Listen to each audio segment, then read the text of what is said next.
کامیابی کی ایک مثال ہے کہ روندی یارہ نو لے لے نا پراواں دے، یعنی جہانگیر ترین صاحب چونکہ ابھی خان صاحب سے مکمل طور پر بگاڑنا نہیں چاہتے، وہ بزنس مین ہیں، انہیں معلوم ہے اور اچھی طرح معلوم ہے کہ خان صاحب اس وقت اپوزیشن میں نہیں ہے بلکہ حکومت میں ہیں اور طاقتور ہیں، تو طاقت ان کے پاس ہے، تو براہ راست خان صاحب کا نام لے کر ان سے لڑائی نہیں چھیڑنا چاہتے۔ حکومت سے ٹکرانے کا مطلب ایک بزنس مین کے لیے تباہی کے سوا اور کچھ نہیں ہوتا۔ کل اگر نیب یا کوئی اور ادارہ جہانگیر ترین کو کسی بھی الزام میں اٹھا کے اندر ڈال دے گا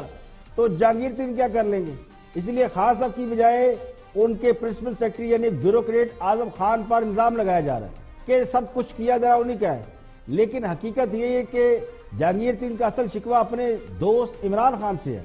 اگر خان صاحب چاہتے تو اس معاملے میں جہانگیر ترین کو کلین چٹ مل جاتی، جیسا کہ پہلی رپورٹ سامنے آنے پر خان صاحب نے واضح طور پہ کہا تھا کہ اس میں جہانگیر ترین یا دیگر حکومتی شخصیات کے نام جو اس وقت میڈیا لے رہا تھا ان کے بارے میں کہا گیا تھا کہ وہ رپورٹ میں ان کے نام شامل نہیں ہے، لیکن جب رپورٹ لیک ہوئی یا پبلک ہو گئی تو اس میں جہانگیر ترین کا نام سبسڈی لینے والوں میں شامل تھا، تو سبسڈی لینا تو کوئی جرم ہی نہیں ہے، شاید اس خیال سے ان کا نام رہنے دیا گیا کہ اس سے کوئی فرق نہیں پڑے گا،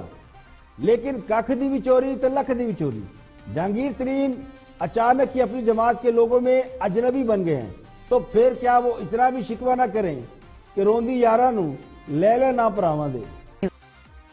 دیکھیے سوال یہ کہ جب حکومت اس بات کا دعویٰ کری کہ یہ رپورٹ حکومت منظر عام پر لے کے آئی ہے، یعنی حکومت نے جاری کی ہے، جس میں جہانگیر ترین کا نام سب سے اوپر تھا، تو جہانگیر ترین کو خان صاحب کے بعد تحریک صاحب میں سب سے زیادہ طاقتور سمجھا جاتا ہے، اور اس رپورٹ میں جس کے مطابق وہ چینی کے بحران یا قلت کے ذمہ دار نہیں ہیں، یعنی ابھی جو رپورٹ آئی ہے اس میں تو صرف یہ کہ فلاں نے سبسڈی لی ہے، یعنی حکومت کی مرضی اور کابینہ کی اجازت سے سبسڈی حاصل کی گئی ہے، تو ایسی رپورٹ جس کی بنیاد پر ان کے خلاف یا جن کے نام ہے ان میں سے کسی کے خلاف بھی کوئی کارروائی نہیں ہو سکتی۔ محض اس رپورٹ کو جاری کرنے کا مقصد کیا ہے؟ تو اس کا مقصد یا تو جہانگیر ترین کو ٹارگٹ کرنا ہے یا ان کی طاقت کو محدود کرنے کے سوا اور کیا ہو سکتا ہے؟ جہانگیر ترین پر اس رپورٹ کے حوالے سے تو کوئی الزام ثابت ہوتا ہے یا نہیں ہوتا، یہ بات کی بات ہے، لیکن آٹا چینی سکینڈل میں جب سے ان کا نام آ گیا ہے خود ان کی جماعت کے لوگ ان سے ڈسٹنس کر رہے ہیں، کرونا وائرس کی وجہ سے لوگ پہلے ہی سوشل ڈسٹنس کر رہے ہیں، تو اس سکینڈل کی وجہ سے ڈسٹنس اور بڑھ گیا ہے۔ اب جہانگیر ترین صاحب کچھ بھی کر لیں ان کو ان کی جماعت کے اندر واپس وہی پوزیشن نہیں مل سکتی جو ان کے پاس تھی، کیونکہ رپورٹ کے معاملے میں جو رپورٹ ابھی آئی ہے اس میں انہیں بظاہر خان صاحب کی حمایت حاصل نہیں ہے۔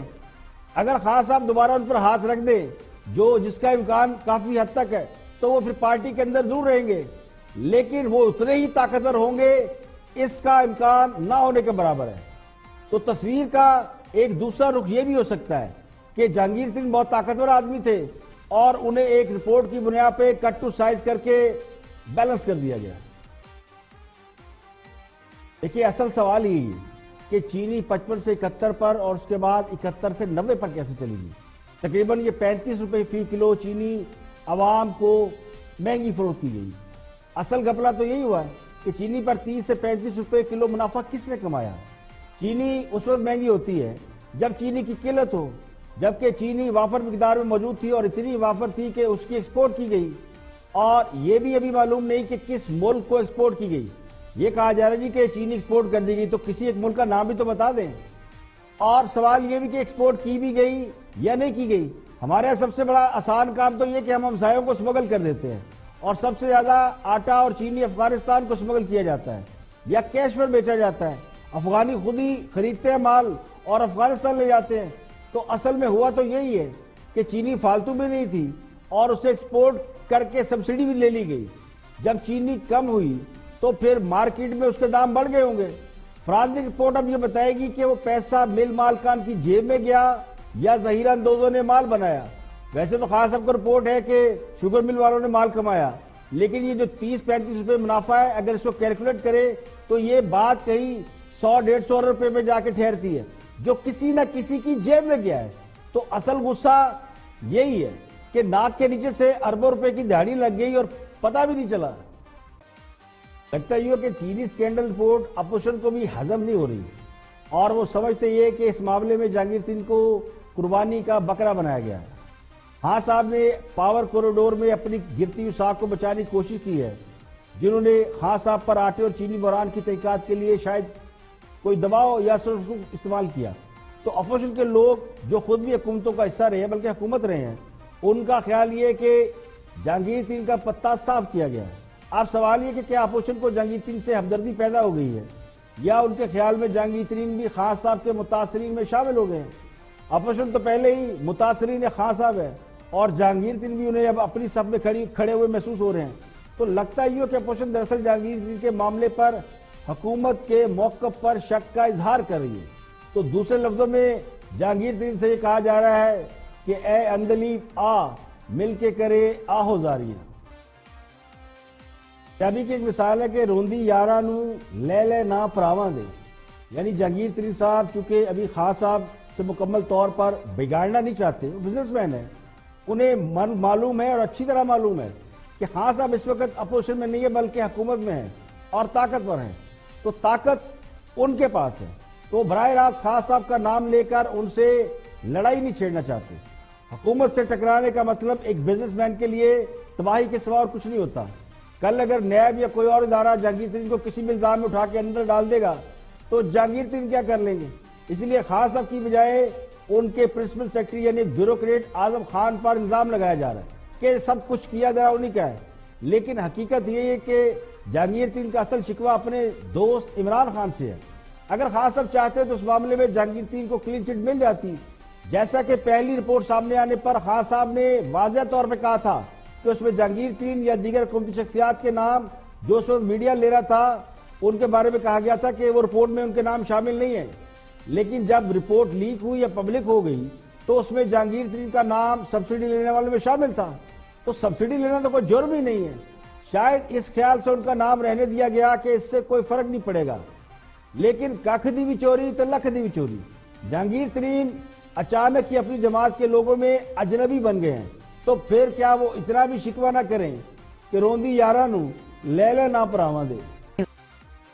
دیکھیے سوال یہ کہ جب حکومت اس بات کا دعویٰ کری کہ یہ رپورٹ حکومت منظر عام پر لے کے آئی ہے، یعنی حکومت نے جاری کی ہے، جس میں جہانگیر ترین کا نام سب سے اوپر تھا،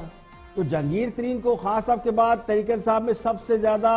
طاقتور سمجھا جاتا ہے، اور اس رپورٹ میں جس کے مطابق وہ چینی کے بحران یا قلت کے ذمہ دار نہیں ہیں، یعنی ابھی جو رپورٹ آئی ہے اس میں تو صرف یہ کہ فلاں نے سبسڈی لی ہے، یعنی حکومت کی مرضی اور کابینہ کی اجازت سے سبسڈی حاصل کی گئی ہے، تو ایسی رپورٹ جس کی بنیاد پر ان کے خلاف یا جن کے نام ہے ان میں سے کسی کے خلاف بھی کوئی کارروائی نہیں ہو سکتی۔ محض اس رپورٹ کو جاری کرنے کا مقصد کیا ہے؟ تو اس کا مقصد یا تو جہانگیر ترین کو ٹارگٹ کرنا ہے یا ان کی طاقت کو محدود کرنے کے سوا اور کیا ہو سکتا ہے؟ جہانگیر ترین پر اس رپورٹ کے حوالے سے تو کوئی الزام ثابت ہوتا ہے یا نہیں ہوتا، یہ بات کی بات ہے، لیکن آٹا چینی سکینڈل میں جب سے ان کا نام آ گیا ہے خود ان کی جماعت کے لوگ ان سے ڈسٹنس کر رہے ہیں۔ کرونا وائرس کی وجہ سے لوگ پہلے ہی سوشل ڈسٹنس کر رہے ہیں، تو اس سکینڈل کی وجہ سے ڈسٹنس اور بڑھ گیا ہے۔ اب جہانگیر ترین صاحب کچھ بھی کر لیں ان کو ان کی جماعت کے اندر واپس وہی پوزیشن نہیں مل سکتی جو ان کے پاس تھی، کیونکہ رپورٹ کے معاملے میں جو رپورٹ ابھی آئی ہے اس میں انہیں بظاہر خان صاحب کی حمایت حاصل نہیں ہے۔ اگر خان صاحب دوبارہ ان پر ہاتھ رکھ دیں جس کا امکان کافی حد تک ہے تو وہ پھر پارٹی کے اندر ضرور رہیں گے، لیکن وہ اتنے ہی طاقتور ہوں گے اس کا امکان نہ ہونے کے برابر ہے۔ تو تصویر کا ایک دوسرا رخ یہ بھی ہو سکتا ہے کہ جہانگیر ترین بہت طاقتور آدمی تھے اور انہیں ایک رپورٹ کی بنیاد پہ کٹ ٹو سائز کر کے بیلنس کر دیا گیا۔ دیکھیے اصل سوال ہی کہ چینی 55 سے 71 پر اور اس کے بعد 71 سے 90 پر کیسے چلی گئی؟ تقریباً یہ 35 روپے فی کلو چینی عوام کو مہنگی فروخت کی گئی۔ اصل گھپلہ تو یہی ہوا ہے کہ چینی پر 30 سے 35 روپے کلو منافع کس نے کمایا؟ چینی اس وقت مہنگی ہوتی ہے جب چینی کی قلت ہو،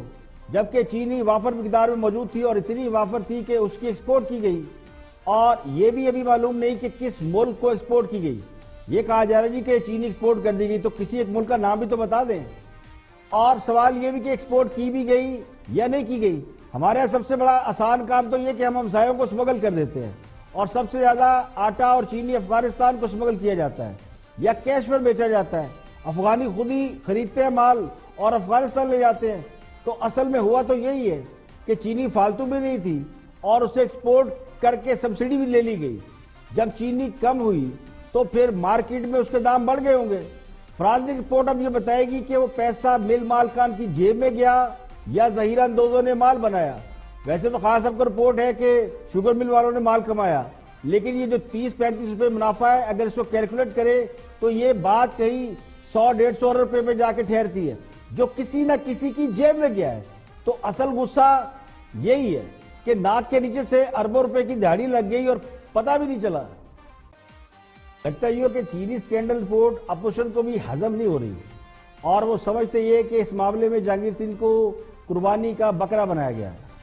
ہاں صاحب نے پاور کوریڈور میں اپنی گرتی ہوئی ساکھ کو بچانے کی کوشش کی ہے۔ جنہوں نے خان صاحب پر آٹے اور چینی بحران کی تحقیقات کے لیے شاید کوئی دباؤ یا سرسوخ استعمال کیا، تو اپوزیشن کے لوگ جو خود بھی حکومتوں کا حصہ رہے ہیں بلکہ حکومت رہے ہیں، ان کا خیال یہ ہے کہ جہانگیر ترین کا پتہ صاف کیا گیا ہے۔ اب سوال یہ کہ کیا اپوزیشن کو جہانگیر ترین سے ہمدردی پیدا ہو گئی ہے، یا ان کے خیال میں جہانگیر ترین بھی خان صاحب کے متاثرین میں شامل ہو گئے ہیں۔ اپوزیشن تو پہلے ہی متاثرین خان صاحب ہے، اور جہانگیر ترین بھی انہیں اب اپنی صف میں کھڑے ہوئے محسوس ہو رہے ہیں۔ تو لگتا ہی ہو کہ اپوزیشن دراصل جہانگیر ترین کے معاملے پر حکومت کے موقف پر شک کا اظہار کر رہی ہے۔ تو دوسرے لفظوں میں جہانگیر ترین سے یہ کہا جا رہا ہے کہ اے اندلیب آ، مل کے کرے آہوزاری۔